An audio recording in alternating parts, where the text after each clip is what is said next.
Good evening बंधुरा प्रत्येक दिनই আমি নতুন নতুন রকম ব্লগ দিই। আজকে একটা সম্পূর্ণ অন্যরকম ব্লগ দিচ্ছি। কড়াটা গরম করে আমি একটুখানি বাটার দিয়ে দিয়েছি।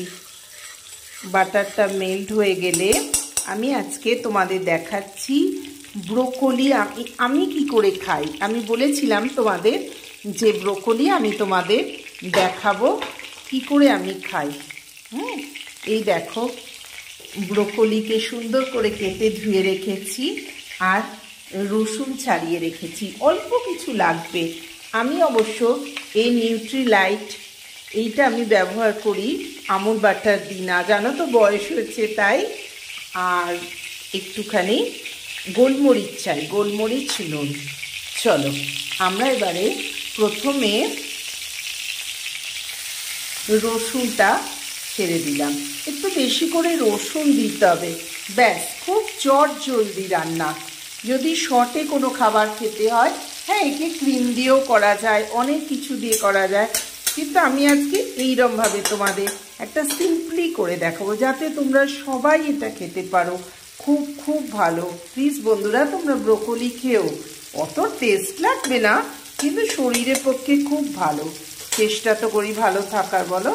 একটুখানি হয়ে যাক, হ্যাঁ একটু ভাজা ভাজা হয়ে যাক, তারপর আমি ব্রোকলিটা এর সাথে অ্যাড করে দেবো। কারণ ঘিয়ের এই মাখনে একটু রসুনটা ভাজলেই দেখবে একটা সুন্দর স্মেল আসবে।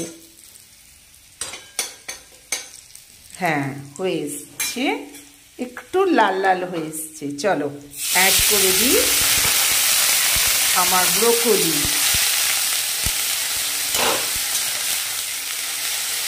পরশু দিনে এনেছে ব্রোকলিটা, আজকে একটু একটু লাল হয়ে গেছে দেখে তাড়াতাড়ি করে ফেললাম।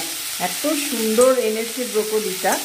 যাক এইবার কি সুন্দর লাগছে দেখো। এইবার এর সাথে একটু আমি নুন অ্যাড করব।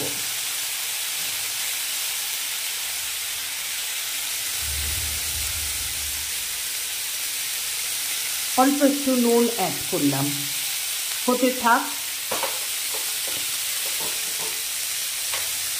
তার সাথে একটুখানি গোলমরিচ অ্যাড করে দেব।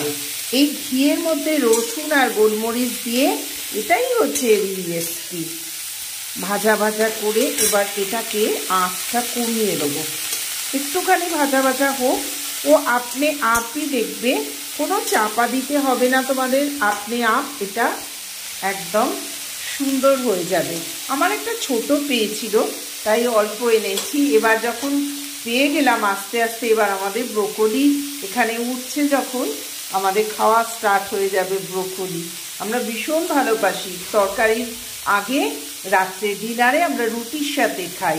ভাতের সাথে কেমন হবে জানি না বন্ধুরা, কারণ আমি কিন্তু খাই রুটির সাথে।